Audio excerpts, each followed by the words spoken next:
हम्म। देखो, सेक्शन 31 से 38 की जो पूरी सीरीज है, वो अब हम इस लेक्चर में हुआ जितने जहां तक हो सकता है वहां तक खत्म करते हैं। Incoming, retiring, expelled, insolvent, deceased and outgoing partner. जरा इवेंट देखो। पार्टनर आया, पार्टनर गया, पार्टनर को निकाल दिया, पार्टनर इंसॉल्वेंट हो गया, पार्टनर मर गया। बात समझ में आ रही है या नहीं आ रही है?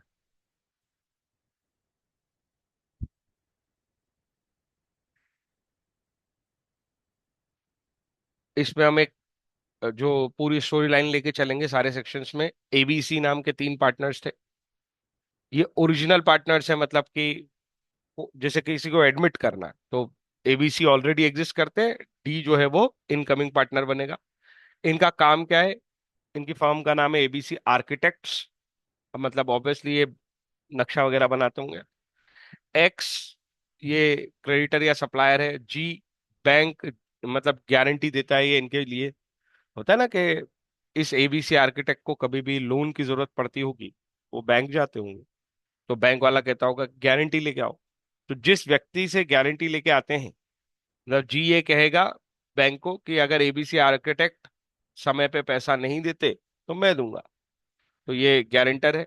जज, मैं वो तो ऑब्वियस बात है कि कोर्ट या इंसॉल्वेंसी अथॉरिटी, जिसे इंसॉल्वेंट डिक्लेयर करना होता है ना, तो ऐसे किसी के बोलने से कोई इंसॉल्वेंट डिक्लेयर नहीं हो जाता जब तक जजमेंट ना आए। तो या तो अथॉरिटी जजमेंट देती है या कोर्ट जजमेंट देता है, तभी किसी को इंसॉल्वेंट डिक्लेयर माना जाता है ना।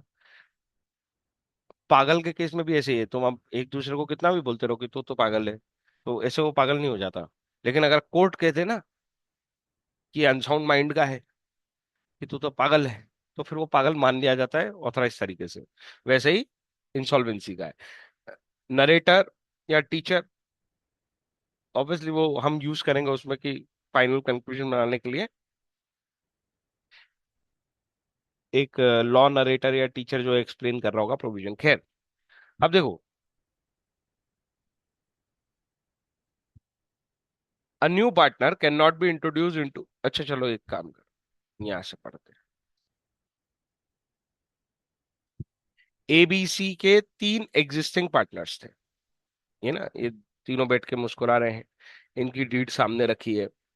ठीक है। Proposal to admit a new partner, let us make D R new partner, है ना। तो ये मिस्टर डी है, ये मुस्कुराते हुए आए और इनको हम पार्टनर बनाना चाहते हैं। अब जरा देखो, कंसेंट की बात शुरू हुई। क्या सभी की सहमति है जो एग्जिस्टिंग पार्टनर्स थे, जो ओरिजिनल पार्टनर थे? तो उसमें से सी ने कहा मेरी कंसेंट नहीं है। बेचारे ए और बी शॉक हो गए, और डी तो बहुत ही ज्यादा शॉक हो गया। विदाउट यूनानिमस कंसेंट, अब तुम ये मत सोचना कि ए और बी दोनों ने तो मना नहीं किया है, तो उनकी मेजोरिटी है। तो क्या मेजोरिटी कंसेंट हो पर यूनानिमस ना हो तो क्या किसी का एडमिशन हो सकता है? Answer is no. जब तक सारे के सारे पार्टनर एक साथ कंसेंट नहीं देंगे, तब तक किसी नए व्यक्ति को एडमिट नहीं कर सकते। Unanimity is an important aspect. बिना यूनैनिमस कंसेंट के कोई नया पार्टनर एडमिशन में नहीं आएगा। तो फाइनली सेक्शन 31 ये कहता है no new partner can be introduce without consent of all existing partner subject to the contract. ये जो आखिरी में ये जो पूंछ लगा दी ना लॉ मेकर्स ने, लॉ मेकर्स इसको लगा देते हैं सब्जेक्ट टू द कॉन्ट्रैक्ट। मतलब ये कॉन्ट्रैक्ट कौन है? Partnership deed. और उसमें आप प्री डिसाइडेड कर सकते हो कि भैया कोई जरूरी नहीं है यूनानिमस कंसेंट की, मेजोरिटी भी चल जाएगी। लेकिन जब ये डीड में ये वाला क्लॉज डाल रहे होगे कि मेजोरिटी भी चल जाएगी, तब तो सबकी कंसेंट लगेगी ना। घुमा फिरा के बात तो वही पहुंचती है। कोई डाउट है तो बताओ। है बाद में फिर टेंशन नहीं है बाद में। मतलब एक बार सारे पार्टनर डीड में एग्री हो जाए तो मेजोरिटी पे एग्री हो जाए कि मेजोरिटी जो कहेगी वो मान लिया जाएगा, तो फिर मेजोरिटी काफी रहेगी। लेकिन उस समय तो एटलीस्ट एक बार तो पार्टनरशिप डीड के समय, बनाते समय तो कम से कम सबकी कंसेंट लगेगी ही। कोई समस्या है क्या?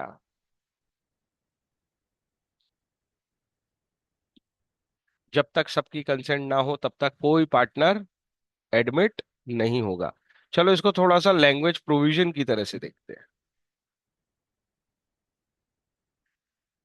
A new partner cannot be introduced into a firm without the consent of all existing partners। और ये all existing partner वर्ड ही लिखने जरूरी हैं। ओरिजिनल ओरिजिनल यहाँ पे नहीं लिखना है, ठीक है, वो सिर्फ समझाने के लिए था। एग्जिस्टिंग वर्ड ही यूज करते हैं प्रोविजंस में, तो ये की वर्ड है। Consent of all existing partner, और किसी भाषा में लिखने की जरूरत नहीं है। मैं फिर बोल रहा हूं, जब एग्जामिनर या आज के बाद तो मुझे लग रहा है कि टेक्नोलॉजी का इस्तेमाल भी किया जा सकता है कॉपी चेक करने में, तो वो टेक्नोलॉजी भी बेचारी क्या पढ़ेगी, कीवर्ड्स। उसका ध्यान होगा कीवर्ड्स पे। अगर कीवर्ड प्रेजेंट है तो नंबर मिल गए। तो new partner can not be introduce into a firm without the consent of all existing partner. फिर ये वाली बात पूछ लगा दो उसमें, subject to contract between partners. The incoming partner is generally liable only from the date of admission. ये कहानी में हम आगे भी पढ़ेंगे इस बारे में। Not for the past debts. चलो ये अगले प्रोविजन पे आ रहा है कि ये पार्ट क्या है। अनलेस ही एग्रीज, फिर यहां पूछ लगा दी। प्रोविजन लिखते हैं पर उसका एक छोटा एक्सेप्शन बना देते हैं, ये नॉर्मल तरीका है लॉ लिखने का, है ना। इसको लिख दिया उसने जनरली, फिर यहां बोल दिया अनलेस ही एग्रीड। मतलब वो यहां पे भी ये कह रहे हैं कि ये गुंजाइश हमेशा है कि अगर वो चाहे तो पार्टनरशिप डीड में ऐसा एग्रीमेंट बना सकते हैं कि पास्ट से भी कोई पार्टनर लायबल हो जाएगा। चलो शॉर्ट में बोल ही दूं, आज कौन सी तारीख है? अरे बोलो ना।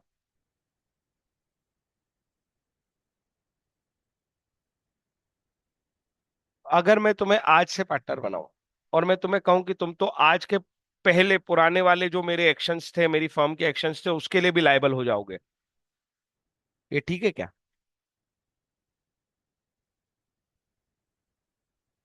अरे बोलो।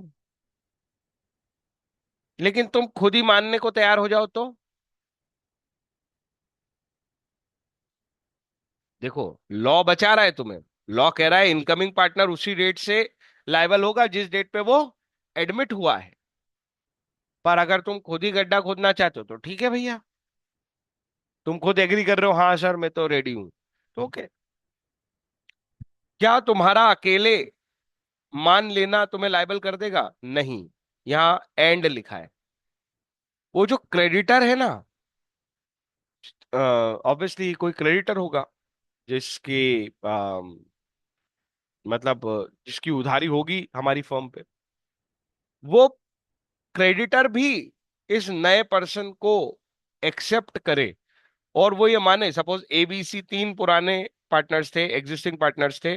डी किसी डेट को एडमिट होता है, जिस डेट को वो एडमिट होता है वहां से तो लायबल होगा ही होगा, इस पे तो कोई डाउट ही नहीं है, ये तो नॉर्मल बात हो गई।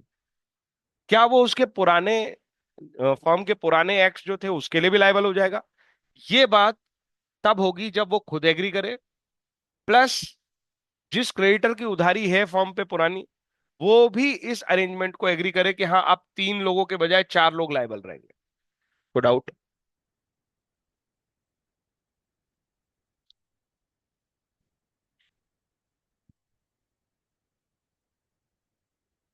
ये हम ऑलरेडी पढ़ चुके हैं, फिर भी पढ़ लेते हैं। ए और बी डी को फॉर्म में लाना चाहते हैं।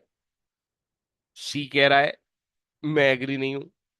एक भी पार्टनर अगर ये कह रहा है कि मैं एग्री नहीं हूं, तो डी जो है फर्म का पार्टनर नहीं बन पाएगा, नया पार्टनर एडमिट नहीं हो पाएगा, इतनी सी बात है। कहानी अच्छे से दिमाग में सेट हो गई है? आगे चले। Incoming partner and old debts, ये है हमारी नई स्टोरी। पुराने उधारियों पे इनकमिंग पार्टनर की जिम्मेदारी क्या है? चलो फिर से पहले कहानी देख लेते हैं, फिर आएंगे प्रोविजन पे। ये देखो, सपोज किसी भी तरह मना मुन्नो के डी ज्वाइन हो गए हैं एबीसी आर्किटेक्ट में। Welcome D to the firm. आज तारीख कौन सी चल रही है? 1 जुलाई। और डी ने ज्वाइन किया है एज अ पार्टनर। जरा दूसरा स्टोरी देखो, क्या हुआ? Creditor demand payment for an earlier firm debt. तो एक क्रेडिटर आया, उसने कहा ये पुराने सब डेट पे करो। और किससे मांग रहा है वो देखो जरा। डी बैठा था वहां फर्म में, तो क्रेडिटर डी से मांगने आ गया है। बोले 15 जून की उधारी है। ये भाई साहब कब ज्वाइन हुए? 1 जुलाई। उधारी कब की है? 15 जून की। इनकमिंग पार्टनर मुस्कुराते हुए पॉइंट आउट कर रहे हैं कि देखो भैया, मैं कब आया? 1 जुलाई को। और ये जो पूरी डेट है, ये तो पुरानी है, बिफोर आई ज्वाइन। अगर आप चाहते हो कि डी भी इन्वॉल्व हो जाए, डी के ऊपर भी उधारी आ जाए, तो एक नया कॉन्ट्रैक्ट बनाना पड़ेगा। और जब नया कॉन्ट्रैक्ट बनाया जाता है तो उसको बोलते हैं नोवेशन। अरे जैसे नहीं, हम्म, 3 पार्टी, अब उसको वो वाला कॉन्ट्रैक्ट जो है वो हटा के एक नया पूरा ड्राफ्टिंग करनी पड़ेगी, उसमें डी का नाम भी डालना पड़ेगा आपको। तो ये novation requires agreement and creditor consent. किसका एग्रीमेंट? डी का। और क्रेडिटर की भी कंसेंट। ये दोनों चीजें चाहिए तब जाके डी लायबल होगा। देखो, दो टिक चाहिए, बोथ कंडीशन सेटिस्फाई होना चाहिए। एक कंडीशन तो हो गई, डी एग्री कर गया, पर क्रेडिटर इस नए अरेंजमेंट को एक्सेप्ट नहीं करता, तो डी लायबल नहीं है। क्रेडिटर तो रेडी है कि बोले हाँ और 5 लोग भी ले आओ, मुझे क्या फर्क पड़ता है, मुझे तो फर्म से पैसे लेने। पर डी राजी नहीं है तो भी बात नहीं बनेगी। दोनों कंडीशन एक साथ सेटिस्फाई हो जाएं, तभी एक इनकमिंग पार्टनर पे ओल्ड डेट्स की लाइबिलिटी आ सकती है। मैंने सब कीवर्ड बोले, देखो फिर से। तो ऐसे छोटे छोटे कीवर्ड्स को पकड़ो और उसे बोलो, तो वो आदत में आते हैं। Incoming partner is not liable for past debts, ये है बेसिक प्रोविजन। इसमें एक अनलेस जुड़ा है। Unless novation take place. Novation में दो चीजें होंगी। पहली चीज, वो इनकमिंग पार्टनर एग्री कर रहा है ओल्ड डेट के लिए। और दूसरा, क्रेडिटर इस बात को एक्सेप्ट कर रहे हैं कि न्यू अरेंजमेंट, न्यू फॉर्म मतलब एबीसीडी हो गए ना न्यू फॉर्म। ओल्ड फॉर्म कौन थी? ABC. The partner is liable for the act of the form before he joins. गलत लिखा है, नॉट लायबल। पार्टनर लायबल नहीं होता उन एक्ट्स के लिए जो उसके ज्वाइन होने के पहले फर्म ने किए थे। N incoming partner is not liable.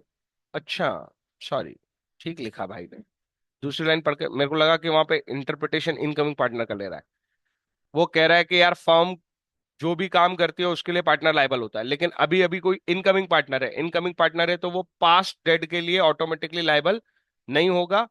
उसको भी लायबल कर सकते हो नोवेशन से। ये नोवेशन वर्ड बहुत अच्छे से सीख लो, ये कॉन्ट्रैक्ट एक्ट का वर्ड है, नोवेशन।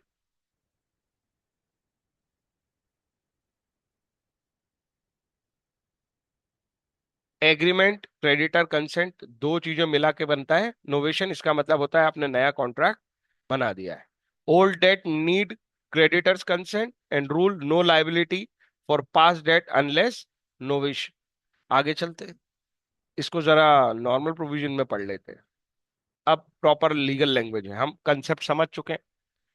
जो हमने समझा है उसको हम अपनी भाषा में नहीं लिखेंगे, हम इस भाषा में लिखने की कोशिश करेंगे। क्या बुलाया जाता है नए पार्टनर को? यही बुलाना है तुम्हें, incoming partner is not automatically liable.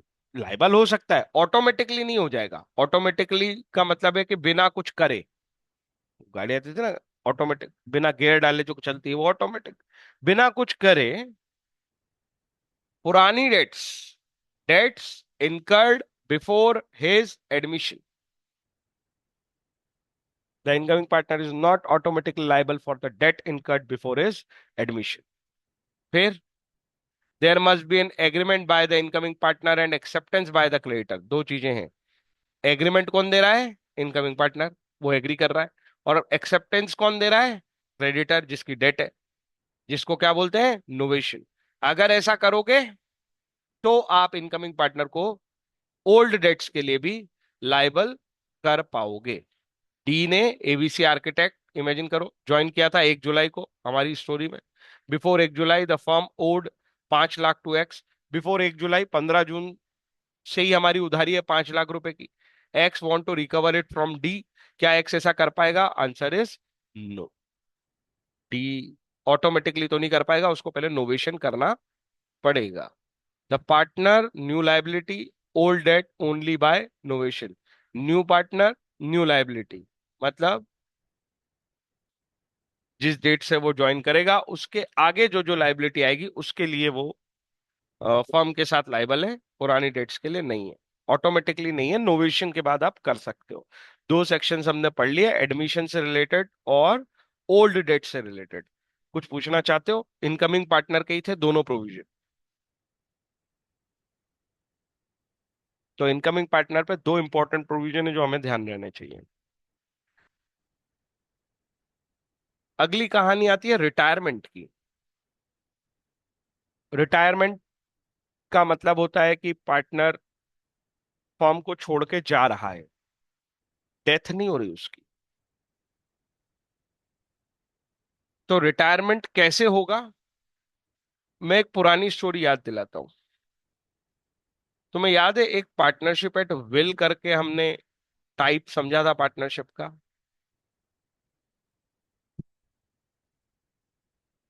और एक टाइप था पर्टिकुलर पार्टनरशिप। अरे याद भी है कि नहीं है भाई। ये किसी प्रोजेक्ट या टाइम पीरियड से लिमिटेड रहती थी।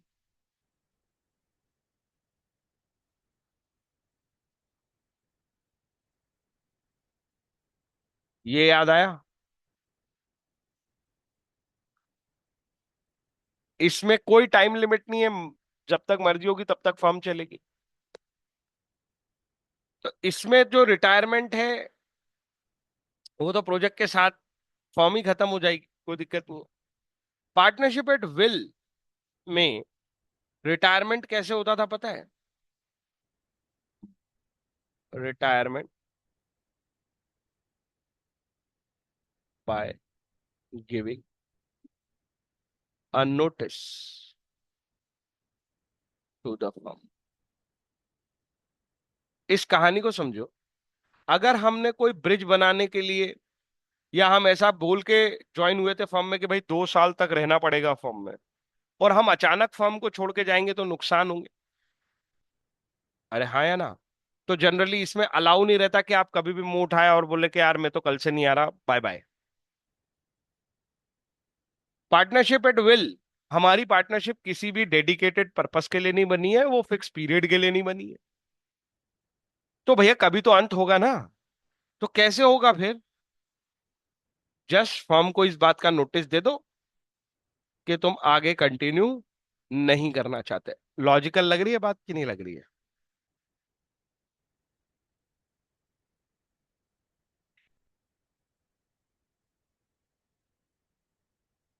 यहां पे एक एक्सप्रेस एग्रीमेंट था एक तरह से कि भाई हम इस काम के लिए ज्वाइन हुए हैं, या हर व्यक्ति को इस मतलब इस काम के कंप्लीट होने तक या इस टाइम लिमिट तक फर्म के साथ रहना ही पड़ेगा। तो इस केस में रिटायरमेंट के लिए क्या चाहिए पड़ेगा? Consent from all the partners. तो अगर आपका एक्सप्रेस एग्रीमेंट है पहले से कि भैया हमें तो अगर रिटायर होना है किसी को तो सारे पार्टनर की कंसेंट लगेगी, जैसे एडमिशन पे सारे पार्टनर की कंसेंट लग रही थी, ऐसा पहले से एग्रीमेंट बना रखा है तुम, तो भैया ऐसा लेना पड़ेगा। लेकिन अगर ऐसा कोई एक्सप्रेस एग्रीमेंट नहीं है, कोई एक्सप्रेस एग्रीमेंट नहीं है, there is no express agreement regarding regarding what? Retirement. तो कौन सा प्रोविजन लग जाएगा? तो ये कहानी वहां से आ रही है, उससे जुड़ी हुई है जो बात हमने पहले भी लॉजिकली समझी है कि एक पर्टिकुलर पार्टनरशिप होती है, उसके अंदर हम ये चाहते हैं कि यार पार्टनर ऐसे ही फर्म छोड़ के ना चला जाए, बाकी के पार्टनर्स को नुकसान हो जाएगा, तो वहां पे वो जनरली एक एक्सप्रेस एग्रीमेंट बना लेते हैं कि भैया अगर किसी को फर्म छोड़नी है तो फिर कंसेंट लगेगी सारे पार्टनर्स की। लेकिन पार्टनरशिप एट विल वो वाला टाइप था यार, मर्जी से कर रहे हैं बिजनेस, जब तक इच्छा होगी करेंगे, तो इच्छा किसी दिन खत्म भी तो हो सकती है, तो हाँ खत्म होगी तो नोटिस दे दो और फर्म को छोड़ दो। तो अगर आपने ऐसा कोई एक्सप्रेस एग्रीमेंट नहीं कर रखा है कि भैया सारी कंसेंट, सारे पार्टनर की कंसेंट चाहिए, तो जस्ट एक नोटिस दो फर्म को। नोटिस देने का मतलब है इन्फॉर्म करना। नोटिस में दो चीजें इंपॉर्टेंट होती है, एक तो इन्फो और एक टाइम पीरियड। बिना टाइम पीरियड के कोई नोटिस नहीं होता है। अगर कोर्ट भी तुम्हें कोई नोटिस भेजती है, गवर्नमेंट तुम्हें कोई नोटिस भेजती है, हमेशा क्या देती है? टाइम पीरियड, कि एक रीजनेबल टाइम। तो वैसे ही आप अगर फर्म छोड़ना चाह रहे हो तो 1 महीने पहले, 15 दिन पहले पार्टनर्स को बताओ कि अगले 15 दिन और आऊंगा मैं, उसके बाद नहीं आऊंगा। ये नोटिस कहलाता है। कभी भी कहीं भी लॉ में पढ़ोगे तो नोटिस का मतलब ये दो चीजें होती हैं। कोई डाउट? कुछ पूछना चाहते हो तो बताओ।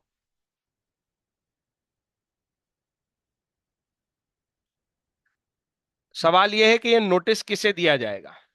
आपने बोला ना नोटिस दे दो, फर्म को दिया जाएगा सर। प्लस नोटिस पब्लिक को भी दिया जाएगा। अब इससे भी एक कहानी पुरानी जुड़ती है। तुम्हें याद है type of partner? Type of partner याद है कि भूल गए हो? जरा एक दो बताना। याद है मत बोलो, नाम बताओ।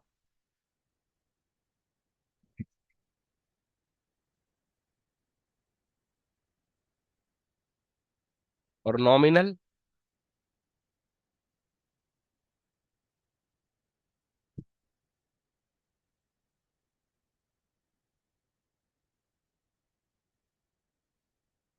एक्टिव पार्टनर मैनेजमेंट में पार्टिसिपेट करता है, ये कैपिटल देता है, ये जस्ट पब्लिक फेस है। एक्चुअल में ना उसने कैपिटल लगाई है और ना उसको मैनेजमेंट में डिसीजन मेकिंग राइट है। ये जबरदस्ती का पार्टनर है, मतलब कि दिखावे वाला पार्टनर, जिस या तो वो खुद दिखावा कर रहा है कि मैं उस फर्म का हूं और वो फर्म मना नहीं कर रही है, या तो फर्म दिखावा कर रही है कि हमारा पार्टनर है और वो मना नहीं कर रहा है। याद आए ये सब? अरे कंसेप्ट बता रहा हूँ, कंसेप्ट। पब्लिक इसे जानती है। पब्लिक इसे जानेगी क्या? तुम मुझे बताओ दूसरे वाले को।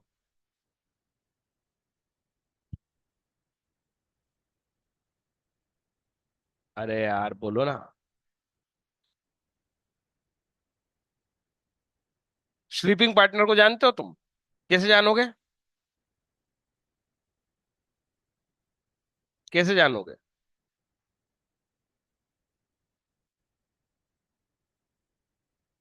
इनएक्टिव है ना वो तो, मैनेजमेंट में पार्टिसिपेट ही नहीं करता। ये तो पब्लिक फेस है, इसको तो पब्लिक जानती ही जानती है। ये तो दिखावा कर रहे हैं, तो ये इसको भी पब्लिक जानती ही जानती है। मुझ मैनेजमेंट में एक्टिवली पार्टिसिपेट करता है, इसको भी पब्लिक जानती है। मुझे ये बताओ जिसने केवल पैसे लगा दिए, हिडन पार्टनर है ये तो, इसको पब्लिक जानती ही नहीं है। नहीं आया समझ? तो अगर इसे पब्लिक जानती ही नहीं है, तो यहां हम बोल रहे हैं कि रिटायरमेंट के समय पे एक फर्म को नोटिस दो प्लस पब्लिक को नोटिस दो। क्रेडिटर को भी बता के जाओ कि मैं आज से फर्म छोड़ रहा हूं। सर ये तो समझ में आ रहा है फर्म को नोटिस दो, हमारा प्राइवेट बिजनेस है, हमको पब्लिक को क्यों बताना है कि हम छोड़ के जा रहे हैं? सपोज तुमने नहीं बताया कि तुम फर्म छोड़ के जा रहे हो, तुम्हारे जान पहचान के लोग बाद में भी फर्म से बिजनेस करते रहे इस भरोसे पे कि तुम तो फर्म के हिस्से हो, तुमने तो पब्लिक को बताया ही नहीं है क्योंकि और बाद में फर्म उन तुम्हारे जान पहचान के लोगों से बिजनेस में गड़बड़ कर देती है और उनका पैसा नहीं देती। तो जब कोर्ट में वो केस लगाने जाते हैं तुम्हारा भी नाम लिख देते हैं। फिर तुम कोर्ट में जाके कहते हो कि यार हम तो उस दिन पार्टनर थे ही नहीं, हमने तो फर्म छोड़ दी थी। कोर्ट पूछेगा क्या तुमने पब्लिक को बताया था?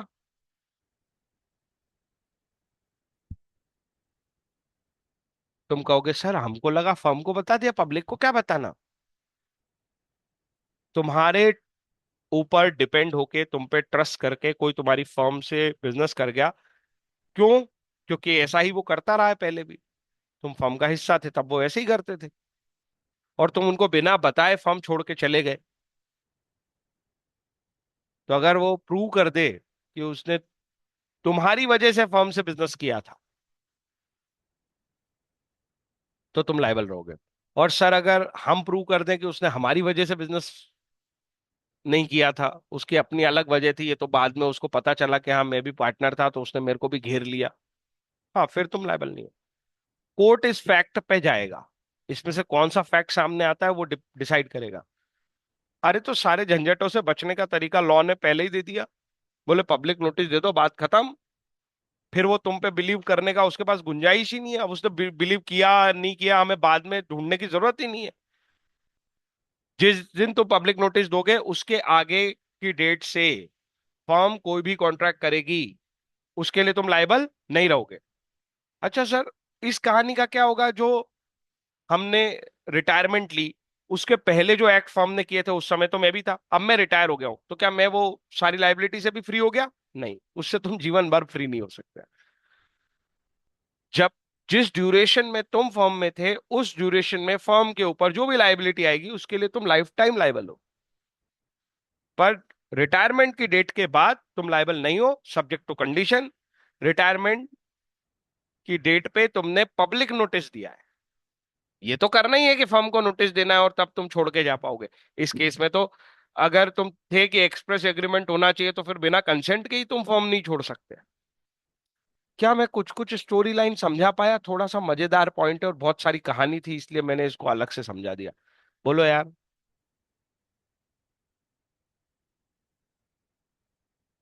वो तीसरा पता नहीं क्या कर रहा है। आर्यन जी,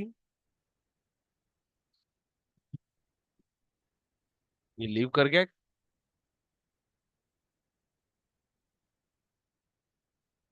तो ये बोलेगा कौन, ये समझ में आया कि नहीं आया?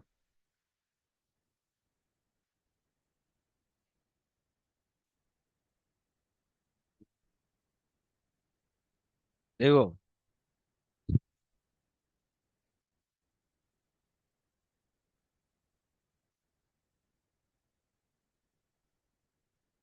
आई want to retire from ABC architect भी, मैं फर्म छोड़ना चाहता हूँ। रिटायरमेंट एग्रीमेंट लेके बैठे तीनों। रिटायरमेंट में भी एग्रीड बाय पार्टनर्स। ऐसा कब? जब हमने एक्सप्रेस एग्रीमेंट कर रखा था कि भाई सबकी कंसेंट चाहिए तो फिर सबने साइन करे, ये देखो, एबीसी। अगर आपका ऐसा कोई एग्रीमेंट नहीं था फिर तो उसका मर्जी है भाई, बस वो नोटिस देगा कि मैं जा रहा हूं। एग्रीमेंट है तो एग्रीमेंट पे सबकी कंसेंट चाहिए कि ये सबकी मर्जी से रिटायर हो रहा है। अरे यार, कठिन लग रही क्या ये बात समझने में? तो बताओ।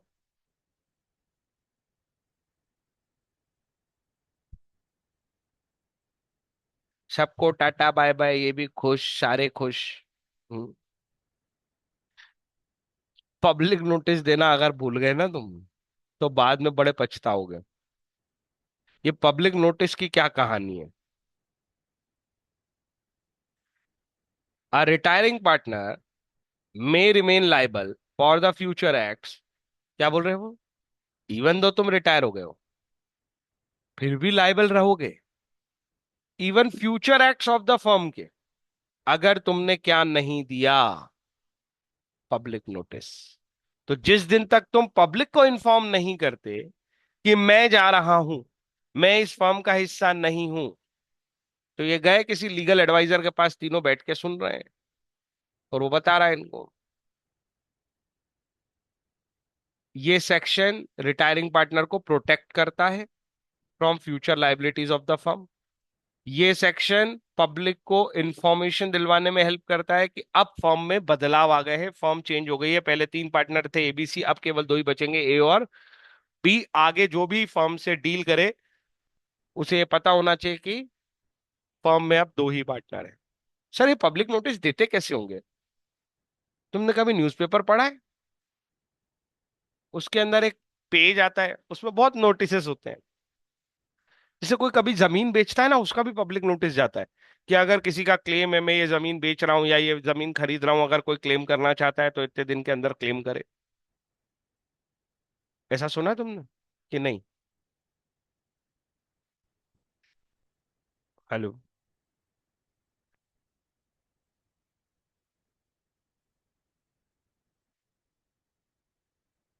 हेलो?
मेरी आवाज आ रही है clear?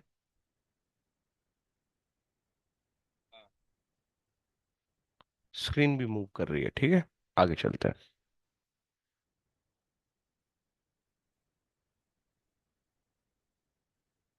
Retirement without public notice can create future liability.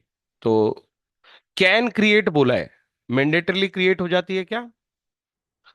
नहीं, it depends on the case. क्या केस है?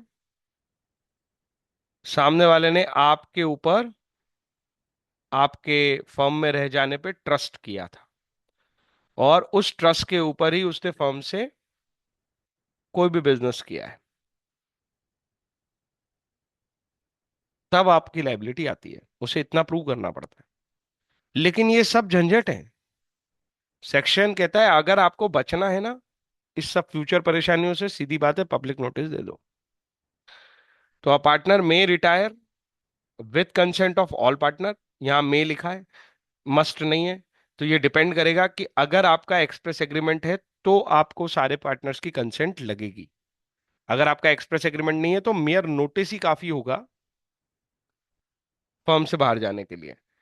इन partnership at will by giving return notice to all other partner. हाँ, ये नोटिस में उसने एक कंडीशन और डाली है कि इवन दो आप नोटिस दे रहे हो, पर रिटर्न नोटिस देना है यहाँ पे। सर, नोटिस तो रिटर्न ही होता होगा, ऐसा कोई जरूरी नहीं है। आप ओरली बोल के भी नोटिस दे सकते थे, पर लॉ की रिक्वायरमेंट है कि ये जो नोटिस है फर्म छोड़ के जाने का, ये राइटिंग में ही होना चाहिए। पब्लिक नोटिस भी राइटिंग में दिया जाएगा। ऐसे कोई ऑटो में, कोई गाड़ी में ऐसे आपने आवाज लाउड स्पीकर लगा के चिल्लाते हुए जा रहे हो कि मैंने फर्म छोड़ दी, मैंने फर्म छोड़ दी, इसको पब्लिक नोटिस नहीं मानते। पब्लिक नोटिस में जो भी आपके एरिया का बड़ा न्यूज़पेपर है उसके अंदर आपको लिख के देना पड़ेगा कि मैं फर्म छोड़ रहा हूँ। इस तरह से दिए जाते हैं पब्लिक नोटिस। और आपकी जो, अगर सपोज आज के समय के हिसाब से देखा जाए तो आपकी पार्टनरशिप फर्म की अगर कोई वेबसाइट है तो उसके ऊपर भी आप इस तरह का नोटिस दे सकते हो। ठीक है। रिटायरिंग पार्टनर मे रिमेन, फिर से मस्ट नहीं लिखा है, कंडीशन अप्लाई है उसको लायबल बनने के लिए, इवन दो उसने नोटिस ना दिया हो। पर ऐसी कंडीशंस हो सकती हैं कि वो नोटिस नहीं देगा तो वो फ्यूचर एक्ट्स, उसके रिटायर हो जाने के बावजूद फर्म ने जो एक्ट किए उसके लिए वो लायबल हो जाएगा। ऐसा हो सकता है। ऐसा तब होगा जब थर्ड पार्टी ये प्रूव कर दे कि उसने फर्म से जो बिजनेस किया उसका भरोसा फर्म पे किसकी वजह से था, तुम्हारी वजह से था। तुम रिटायर हो गए, तुमने पब्लिक नोटिस नहीं दी, उसको पता नहीं चली, तो वो आपको लायबल कर सकता है। कोई इशू?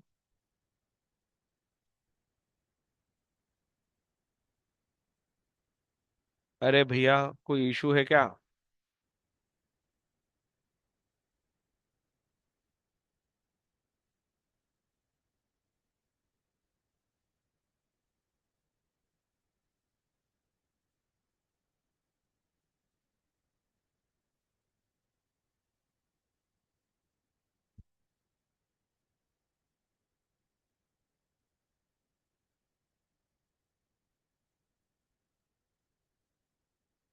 मेरी आवाज आए तो बताना।